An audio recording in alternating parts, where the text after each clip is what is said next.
Looks like we're live. Woo! Woohoo. Hello, everybody.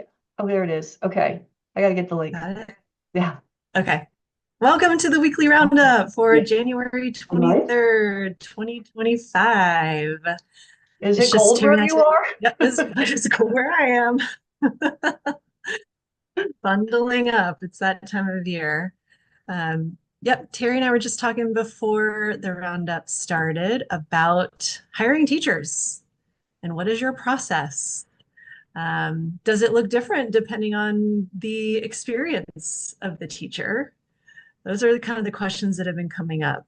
So you were saying, Terry, that some studio owners are a little bit hesitant to do their regular audition process Yeah. because these teachers were so experienced. Yeah. Yeah. It's come up just recent, like seriously twice this week. And we were talking too. It's like, I don't know if it gets in the ether, but I had with a client and then like two calls later, it's like similar issues. It really goes to show that we all pretty much have similar issues in our businesses, whether you're brand new, whether you've been in ops forever, whether you have, a small studio, whether you have a big studio, multiple locations or not. That a lot of it comes down to human issues, human beings. And that is always, I know for me, we've talked about this numerous times, the HR side of thing was always for me the hardest part of owning my own business. And anyway, that being said, just recently, two clients, both new studio owners, each have opened their studio within the last year.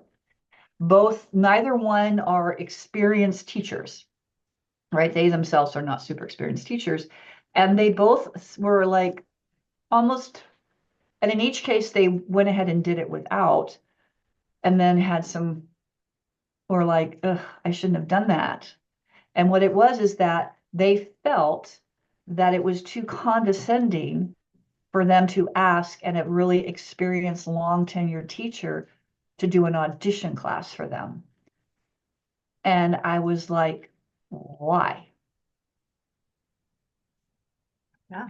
Why? I I mean, mean, I'm thinking back to like corporate, even if you're a you go through more yeah, interviews, you go through more hoops and interviews with more people the higher you get in corporate. yeah, 100%. So why wouldn't you expect to have some kind of audition as a yoga teacher, just in general? And if they give you any pushback, that should tell you something right away.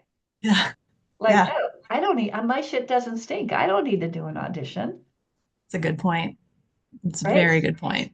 It's so, yeah, And I was going to say, I mean, I understand maybe being a bit hesitant as, maybe I haven't been teaching as long as they have, and it feels a little bit weird, but I think even if you haven't been teaching a long time, going in to take a class, whether it's a fit or not. Like that's really what you're looking for. Is this the type of class? Is this the energy I'm looking for?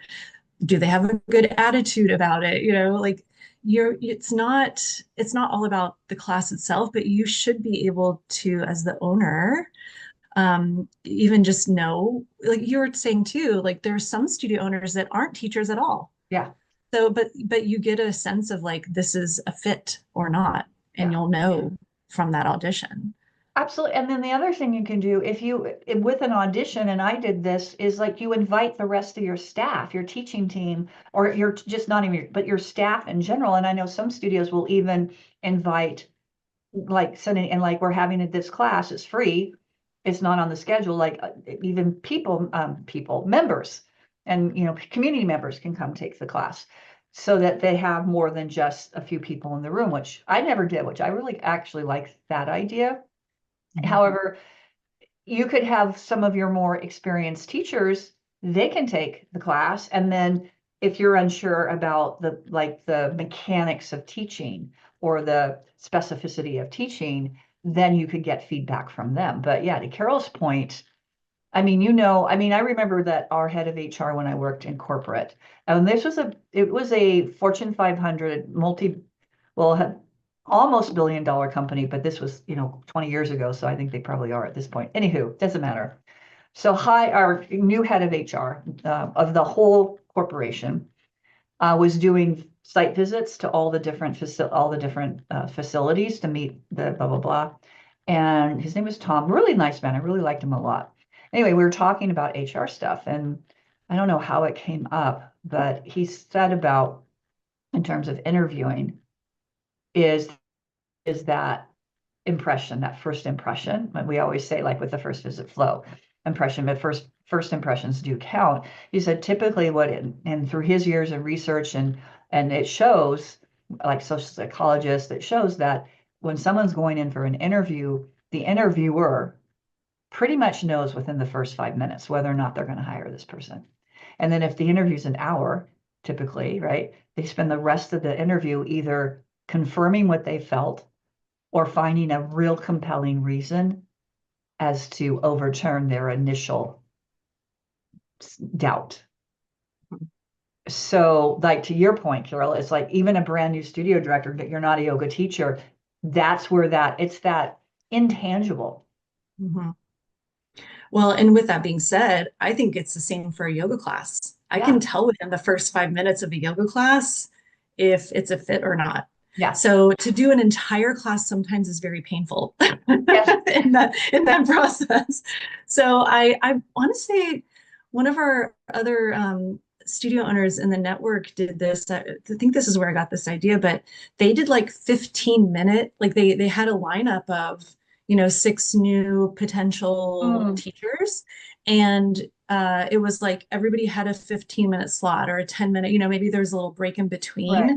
But it was just like the audition really wasn't, you didn't have to do a whole class, but you just know. And Yeah. so maybe that could be another way of, hey, you don't have to do a whole class, but Yeah. we just need to get a sense of like if this is a right fit for us. And the other thing you can do, I suppose, is just if they're teaching somewhere else, go take their class there. You could be like almost a secret shopper. Yeah. Well, actually, who was it? Oh, this was years ago. And I had this happen to me when I worked along, it was I was working in a Hallmark store, a gift shop, Hallmark store. And this was after I got married and moved to the Bay Area. I wasn't back into a full-time position yet. So I took on this part-time job, and I had a woman approach me about coming to work for her because she said, I can tell you have a really great skill set, based on watching me interact with people and helping people. And she basically on the spot, here's my card. I'd love to talk to you about coming to work for me. Now I didn't do it because I wasn't in a position to take full-time job at that point. Anyway, but I had a yoga teacher say to me, a studio director say to me one time, she will do that. She will go to other studios. Now this could be viewed as poaching. We don't want to do that. But if she's been to studios where she's taken a class and just are super impressed, she'll give them their card and just say, hey, I really loved your class. I own this studio. If you're ever interested in teaching, reach out to me. Yeah.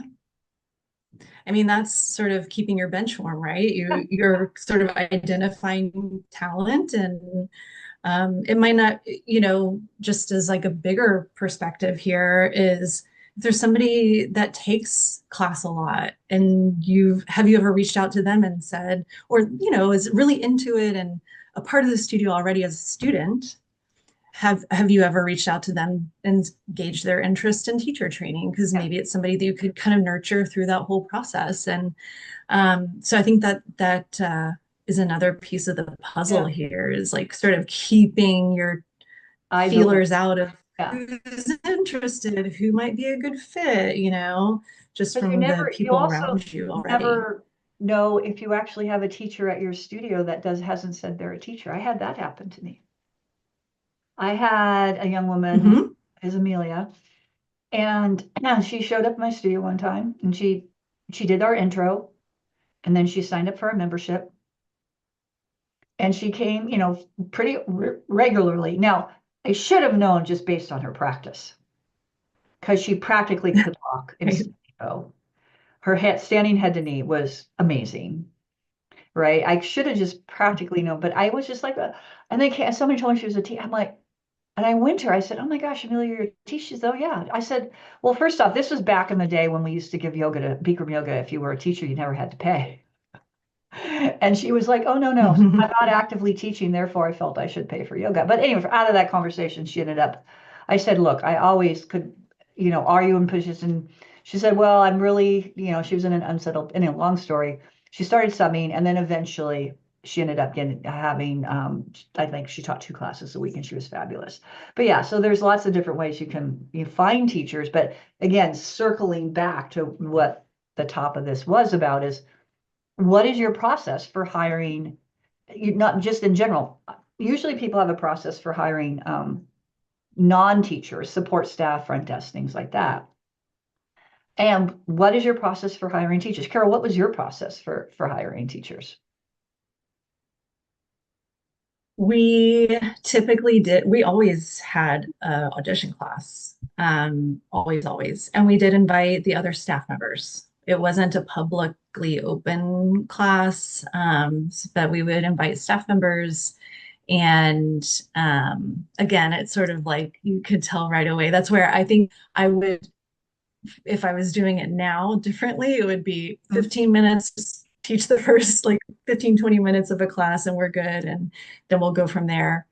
I did start to have a whole outlined document of like the checklist of things that we needed to do to onboard somebody. But it was really, I guess that's beyond once they get the hired, once they into the hire, yeah. hired So stage, definitely that's part two. That is like, first is what's the process for interview and blah, blah, blah. And then the second part is what's your onboarding process. That's number 2. And then number 3, what's your offboarding process? But that's another story too. So yeah, get it. I'm going beyond, but yeah, no. there's always some kind of audition. And then, it was just, again, it was a little bit of an interview. I think you just got a vibe from people. Just again, it doesn't take much to kind of just know. Yeah, it's our spidey senses, right? It's our spidey senses. Right. The good place to And I start. think we always talk about like, oh no, go ahead. No, you froze for a sec.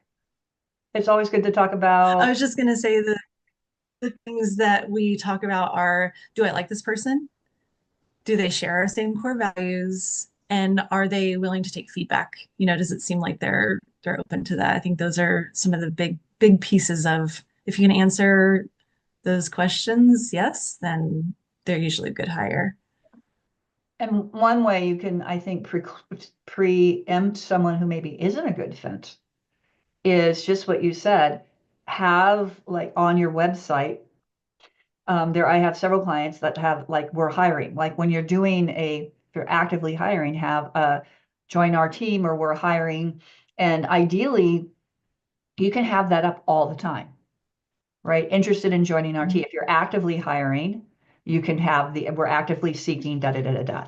If you're not actively hiring, you say, if you're interested, we currently don't have any positions available. However, if you're interested in learning about future, please fill and just have a little form that they fill out. Then when you get to the point where you do need to hire, then you say, if you have 5 or 6 people, you say, hey, we are actively now hiring, please, this is what you need to do next. So having a we're hiring or join our team page, I think is always active on your website is good.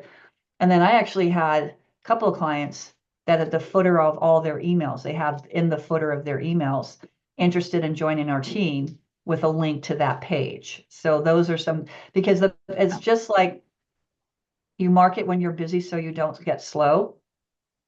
You're always actively looking for good people so that when you need someone, you're not scrambling and then hiring somebody who's not a good fit. So I think we've all made that mistake where it's like we're desperate to hire somebody and even like our spidey senses are like, but you're like, oh, I got to get this person in.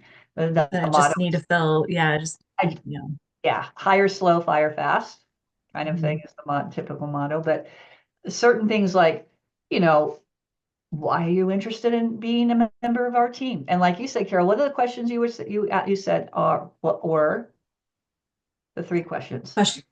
that you just Oh, Oh, I said, do I like them? Okay, well, tell us a little bit about Like, yourself. All right, yeah, so yeah. Do we have some commonalities? Do we share the same core values? and so here, tell us about what your core values are. Like this Mhm. could be like an application, like fill this format. So tell us about yourself.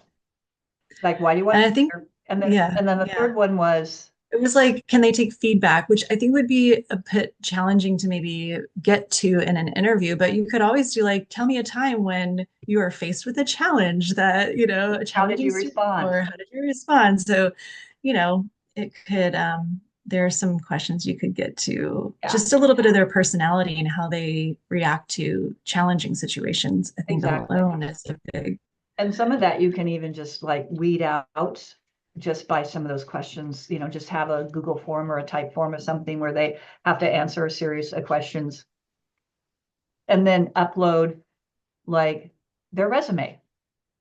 mhm. Yeah, When did in like their credentials, when did you go to teacher training? Tell us about the trainings you've attended.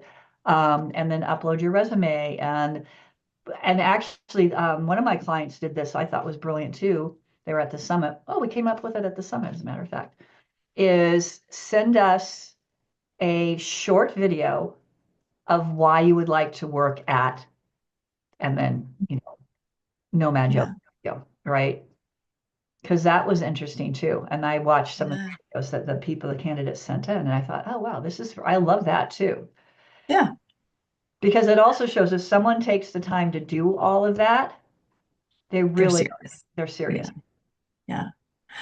I'm sort of still baffled that you wouldn't ask somebody, even with long-term, teaching experience to do, like you'd be nervous to do that. Yeah. Like in my mind, like I've been teaching over 20 years, but I'd be like, hell yeah, I'm gonna rock your socks off because Yeah. like, you know what I mean? I'd be like Well, it, willing to do it it. when you said that, Carol, it made me think. It popped into this similar correlation to why do we expect yoga teachers not to sell? The narrative of we don't sell in yoga.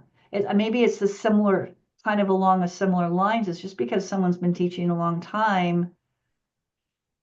Why do we give them a pass, like a hall pass? Oh yeah, you've been teaching 20 years. Yeah, of course you're going to be good.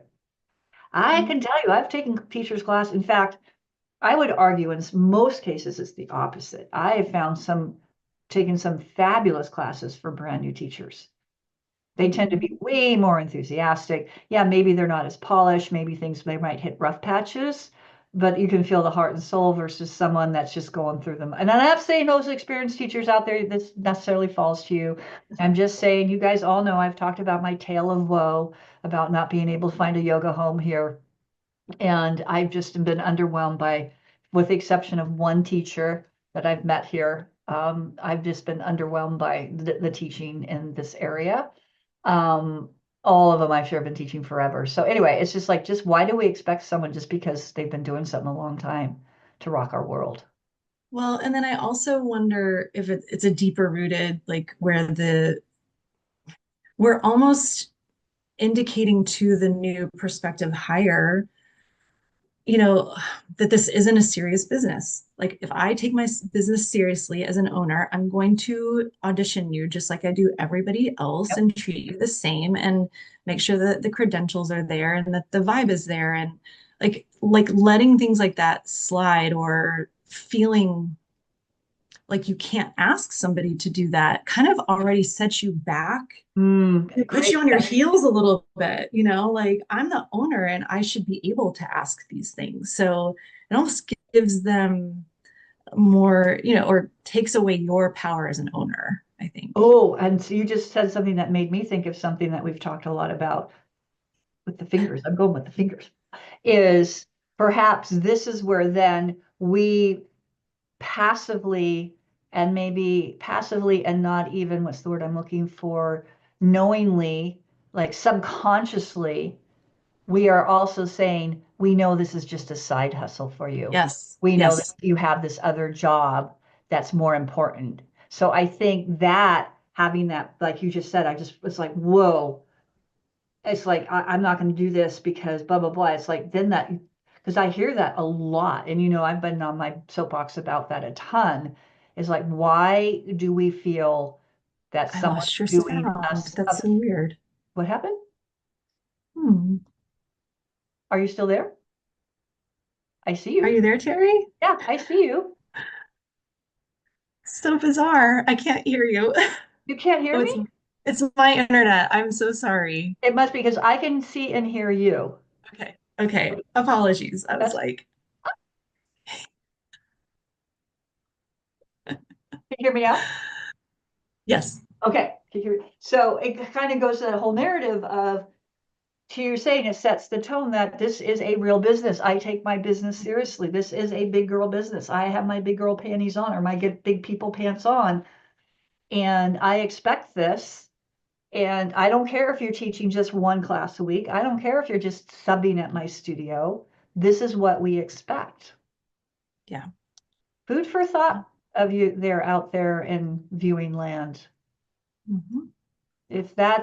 that resonates with you, because it certainly does with me when I talk about it in the beginning, and when I first got my studio, is I think we need to sit with that and like, why? What's the why behind it? And could it be, I know for me in the beginning, it was, I really is that imposter syndrome, Mhm. right? It's like, well, how did I think I could ever own a business, right? Within the first, I don't know, week of buying my studio, I was like, holy shit, how did I ever think I could possibly own my own business? So perhaps there's a little bit of that imposter, junior psychologist here, right? But I would look at all of that if this is something that makes you feel uncomfortable, or like, how can I ask that? Or, oh, well, it's like, I just have this little yoga studio and they're a corporate attorney, and why this is just a side gig for them. Why? I don't care what they do. I shouldn't say I don't care. It shouldn't matter if they have another job, some other whatever that is. It's like they're in your business, and therefore this is what you expect. And I would bet that they'll respect you more for it. And if you're not, 100%. yeah, and if you're not, then maybe that's why you feel sometimes like they're walking all over you, because you probably set that expectation up from the get-go by almost being so apologetic about, gee, it's so great that you're going to be willing to help me out in my business. We Ooh, have a little ding, ding, ding, ding, ding, ding, like 100%. Yes, that's exactly it. Yeah. You're setting that tone you're as the setting owner. that tone. Yeah, as the You've owner. created this You created the vibe. monster. Mhm. Yeah. And if you're sitting there going, holy shit, how do I change it? You just have to start changing it. Yeah. Yeah. And you can start with teacher expectations. You can start making those changes within certainly it's like, okay, from this point forward, I'm going to be doing this, which is awesome, right? If you need help with that, that's what we are here for. And then it's like, okay, how do I do with my existing team? Well, you can start by, if there's nothing that says you can't change the rules of the game, nothing that says you can't go in and say, these are the expectations, revamp the expectations, what the policies, things like that are, and say, this is and if someone doesn't like it, then you just have to be okay with them saying, well, this isn't working for me anymore. Okay, well, thank you so much for all the time you've given us, and you part ways. And that could happen. And if it does, maybe it's for the best. We've seen that a lot. And it Yeah. usually, I mean, what? It always is for the best. I mean, has there ever been a time where like, oh, that was a bad? No, it's always been, yep, things are better now that they're gone. Yeah. Keep moving. Keep moving. Keep moving. Yeah.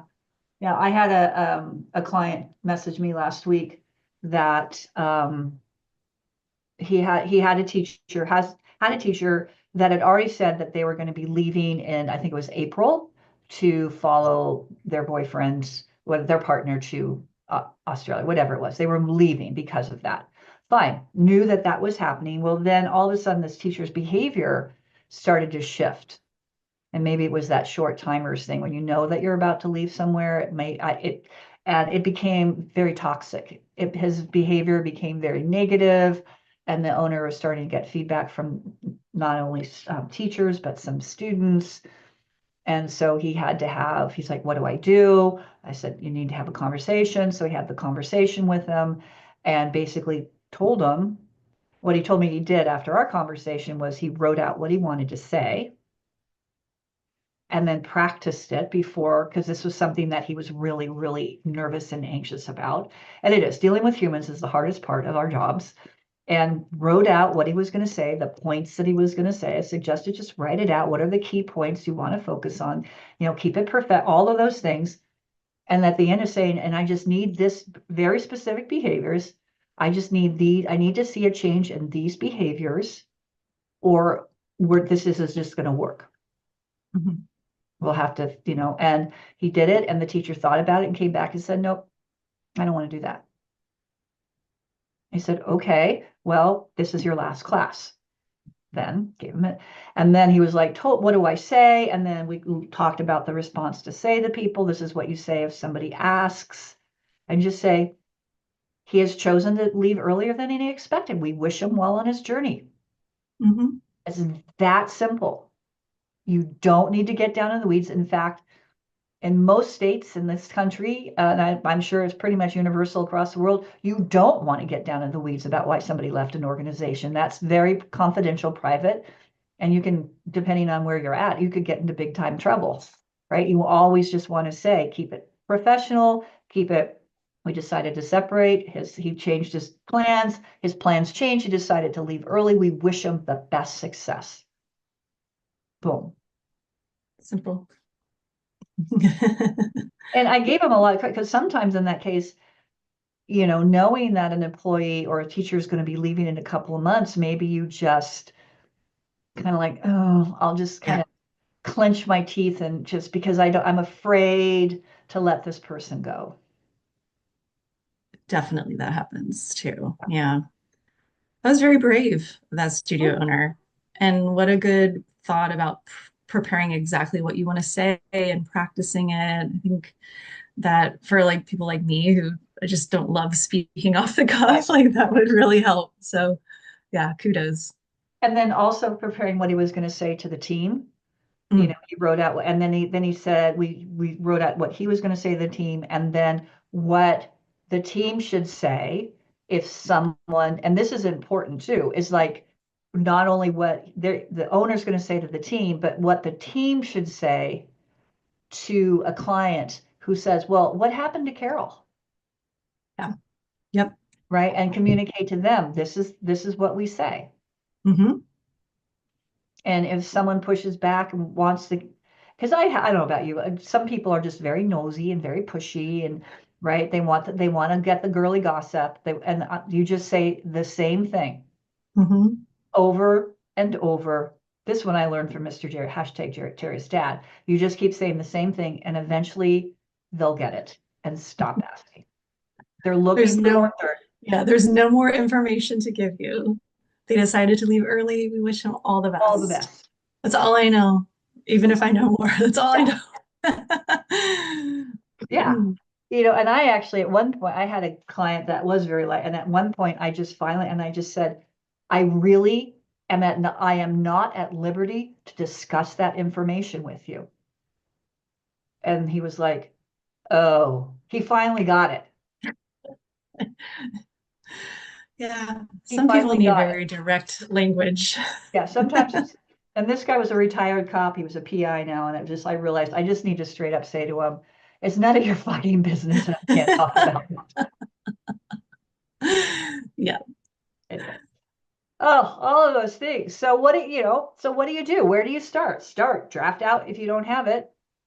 Write up your SOP for hiring.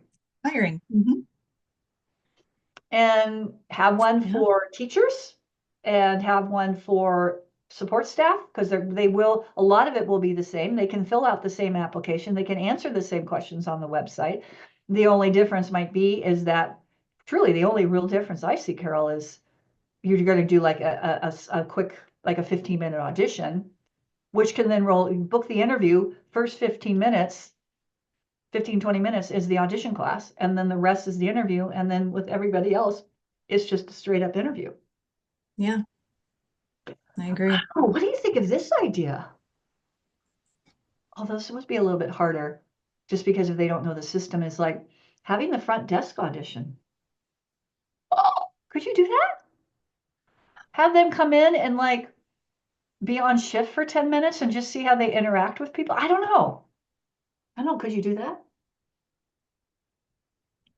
I think you could, or at the very least, it would give them a sense of like, especially for a very busy class, what they're getting themselves into.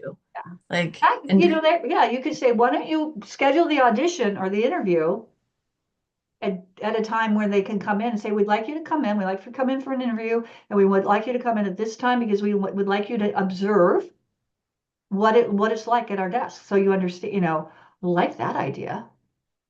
I like it too. And then class starts and you could have the Then interview, you know? and you can ask them, what did you notice? And what do you think about this job? And what do you think is important?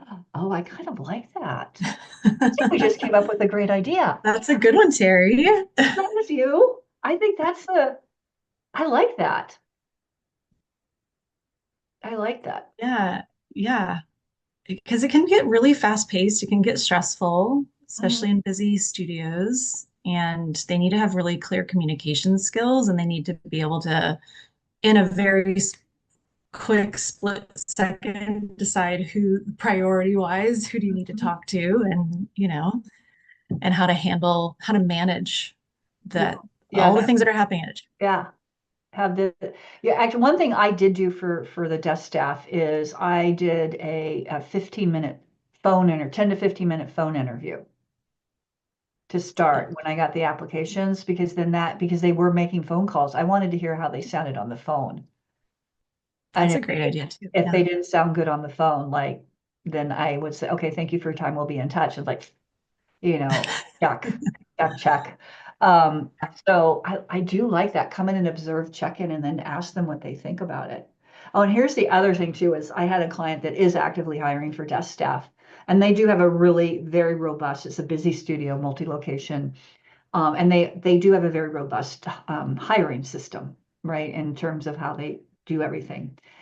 And even then, I was talking with the owner, and there was this one application that, right, she was super pumped about. It's like, oh my gosh, this person is da da da. It's like this they, and I said, well, let's take a look at, because I've done that with them, and I'm reading through now. This is a front desk, and the job description clearly stated that this included sales, membership sales, customer service, clearly stated that there was an element of sales to this position. And, with all the other things that go on, with a front desk position. And I'm reading the resume, and yeah, it was a very, very well, wow, this is impressive. And in some ways, I'm thinking almost too impressive. It could have been toned down a little bit. It was like almost too many buzzwords and things like that. But anyway, I'm reading through it, very impressive, all the things, projects she's worked on, this and that. And she was like event planning and project planning and this and that. And then I read through the whole thing and I said, this is she goes, yeah. I said, nowhere in here does this applicant talk about anything remotely related to sales. And they were like, we're going to interview her. We think she'd be great fit. I hate to say it, that person didn't get a call, because I'm like, where does it say? Nowhere does she relate anything about, say, mention sales, customer service at all. And the owner was like, oh, you're right. There's nothing in here. I mean, she would Yeah. have been great, like someone to like, if it wasn't a front desk they were looking for, would have been like an admin person, like an Or it op. sounds like even like a retreat coordinator person or Exactly. Would have something. been It great sounds like, retreats, YTTs, workshops, special events. It could have been like more, what her resume was just perfect for was an operations yeah, position, not a sales position. sales. Yeah. So that's the other thing too, when you're reviewing, while you want to ask for a resume, is see what are they even talking about the skills that you've listed? And I always go back to my very first hire, Miss Shea. She was all of 15 years old. I was a little reluctant to hire her at first, but her mother, who was a long-term member, high LTV, attended everything, bought retail, was like, would it be okay if Shay applied? And she was 15. She turned 16 not too long afterwards. And I wasn't going to say no. I wasn't going to say no. And I said, and Shay came to the studio. She would come with her mom, so she knew the yoga, which was, and yeah, she was one of these people that we were at Advance one day. Those of you know the Bikram series, and we're like Om pose to goodbye. She means like if someone did, she's, oh, you mean like this?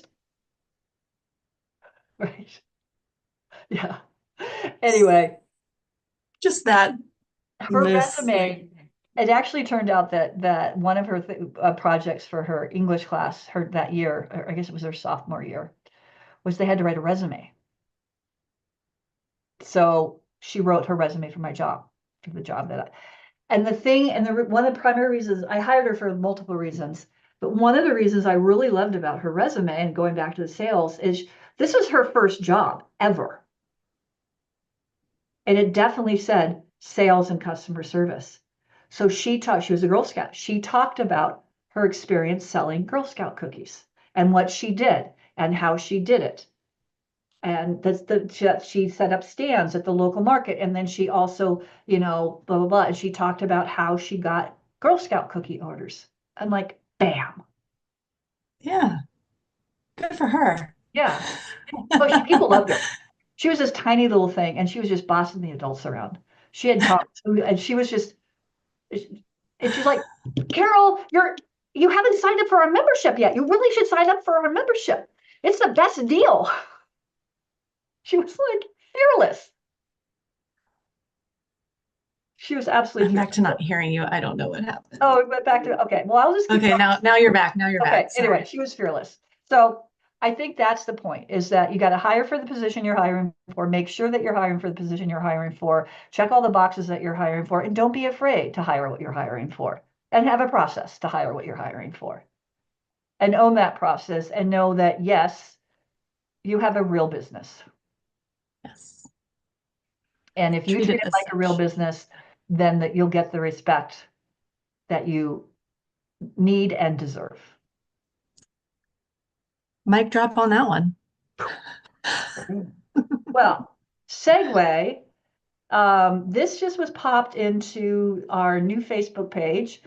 And again, for those of you listening out there in Yoga Land, if you haven't yet, we do have our private, we moved from the Money Network to our private Facebook, back to Facebook.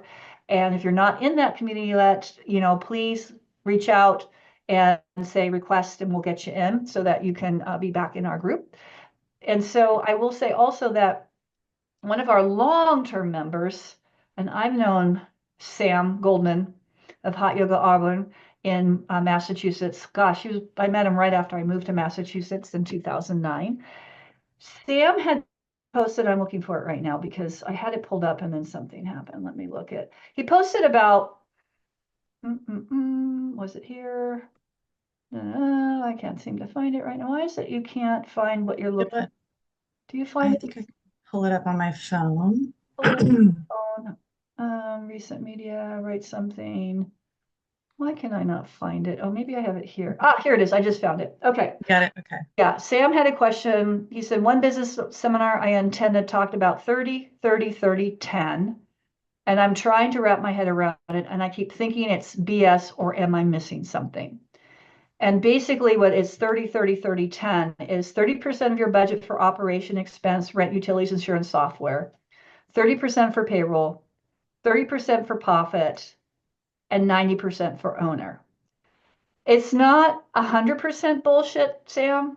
It's just it's what we have. And when you've worked with us, any of you have worked with us, we have what's called the Healthy Studio Calculator. Carol, since you're such the tech whiz, why don't you talk a little bit about that? Well, it's a nice little spreadsheet that gives a place for you to put in your current expenses and, of course, your sales also in.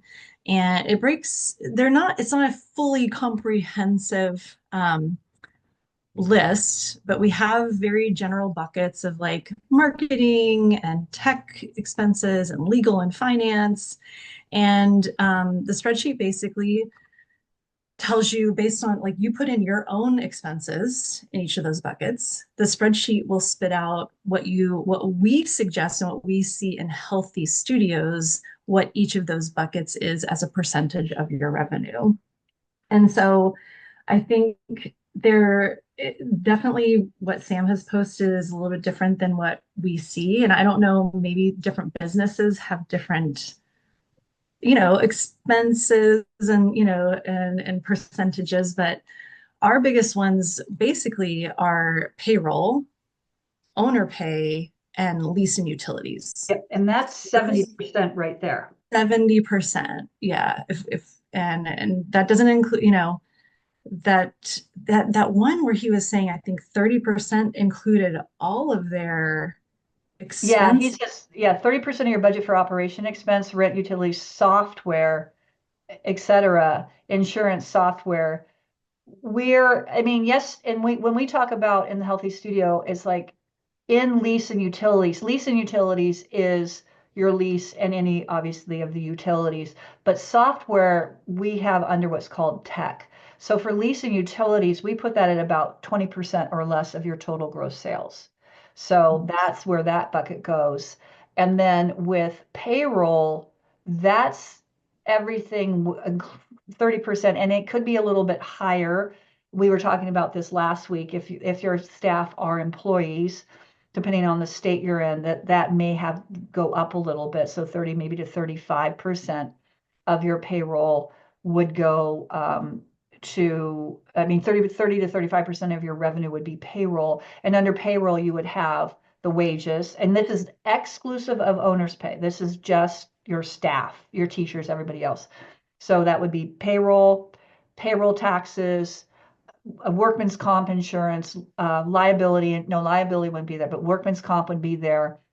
If you use a payroll service, for example, that would be anything that goes to support the payroll.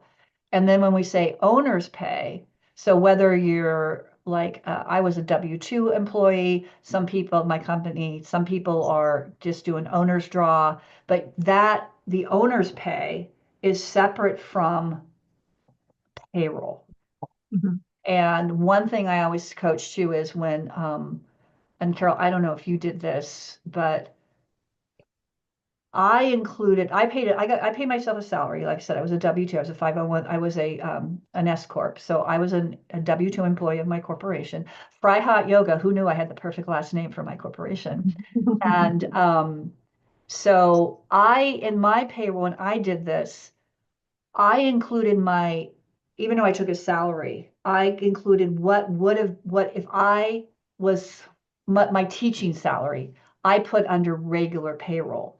My thought being, and Carol, you can correct me if my thinking is wrong in this, or if you think different, is if I'm not teaching those classes, then I have to pay somebody to teach those classes. Therefore, I'm paying somebody else. Yeah, I see you nodding. Yeah. Yes. Well, I mean, we didn't do it that way, but we Mhm. were also down to teaching very few classes a week.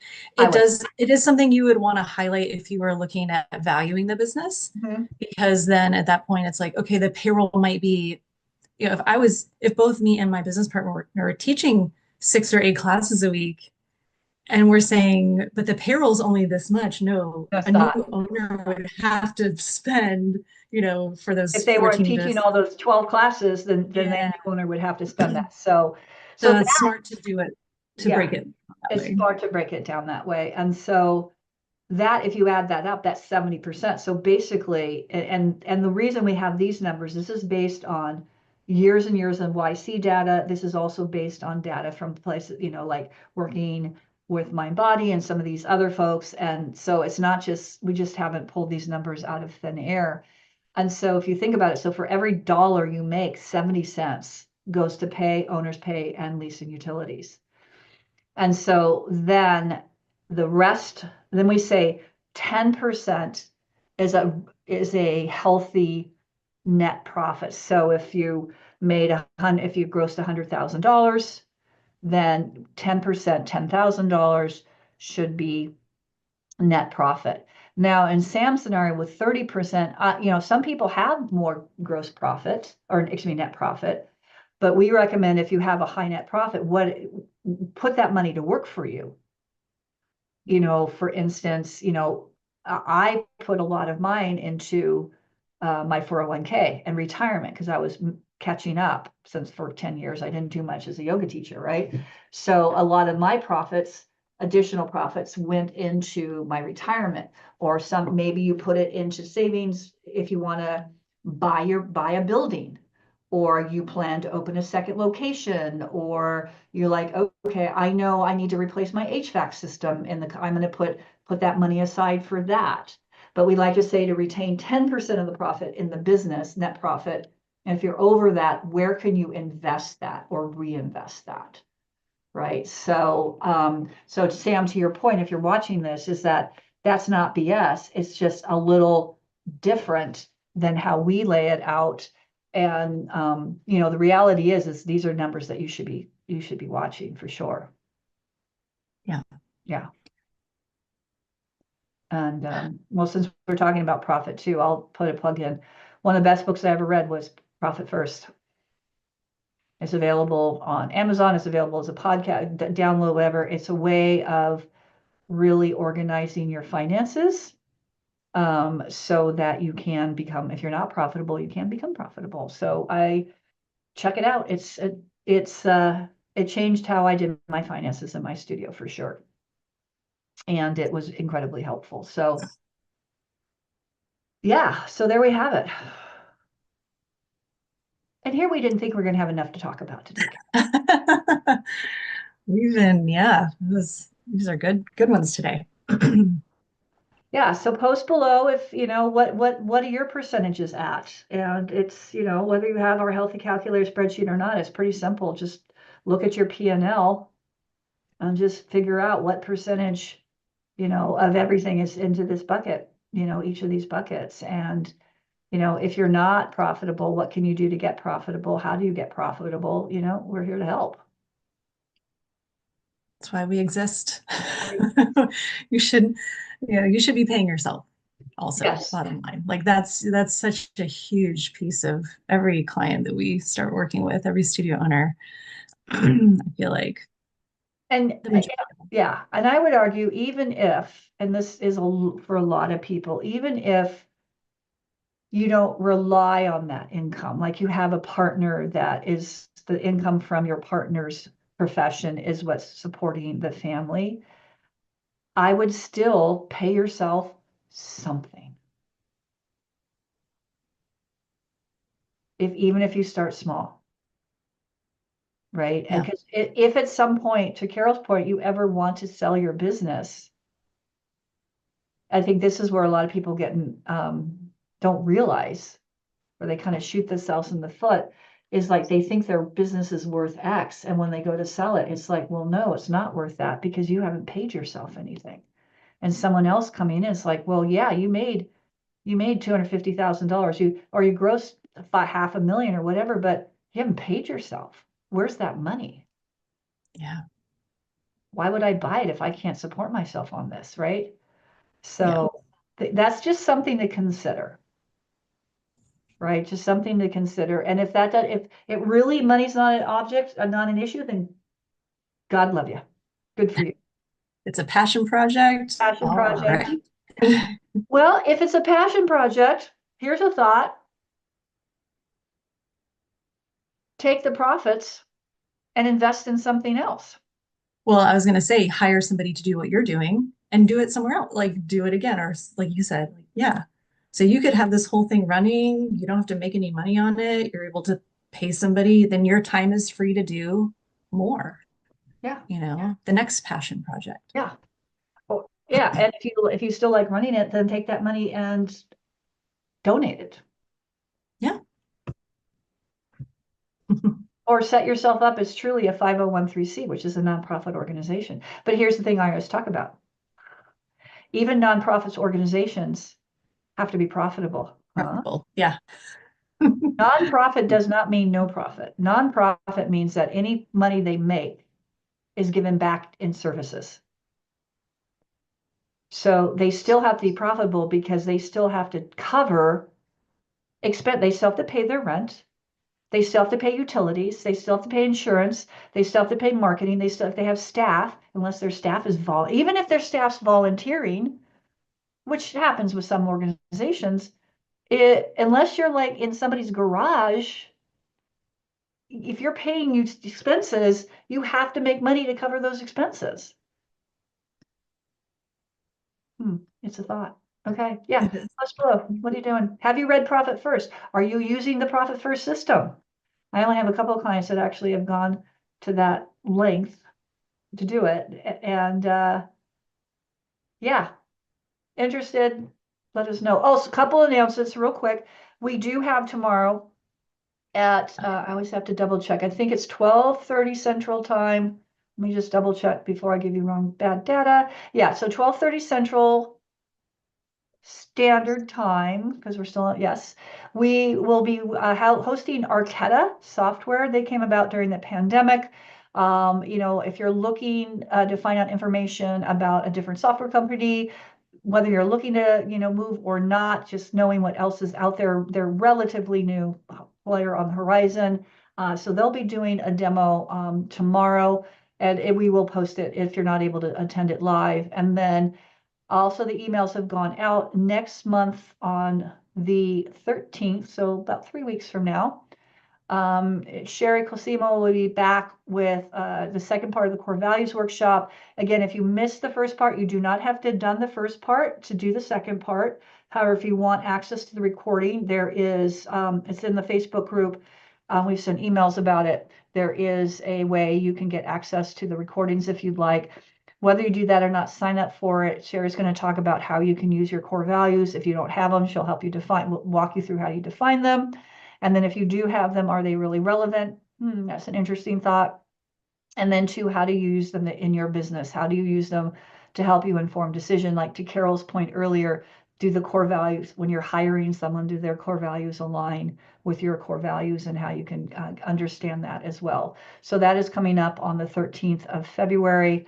So we hope to see you all there. Anything else, Carol? I think those are the big ones. Yeah. The big ones. Yeah, those are the big ones. So yeah, if there's any topic you guys like us to explore on a roundup, just pop it in the YC. Say, hey, why don't you guys talk about this or talk about that, or I'm curious about that. So we're always open to, we just, for those of you who aren't familiar with our process, we just get on and say, what do we want to talk about today? That's simply actually how it goes.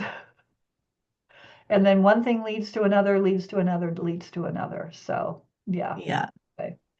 Well, thank you all for doing what you do in your communities. It's a real, here's a final thought.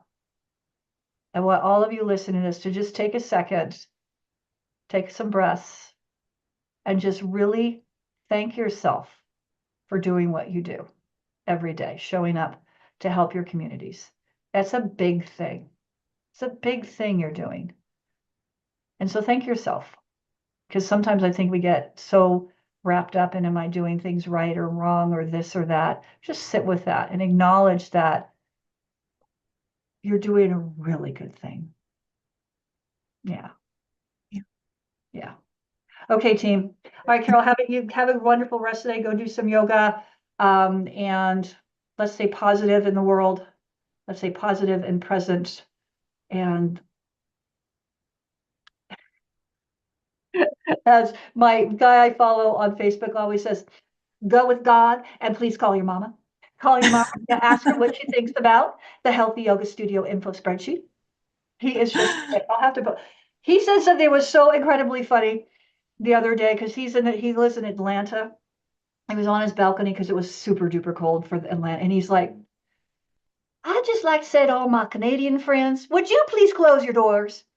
You let all that cold air out. Just go ahead and close your doors, honey, because Shug, it is really cold down here in Atlanta. And we don't handle withhold really well.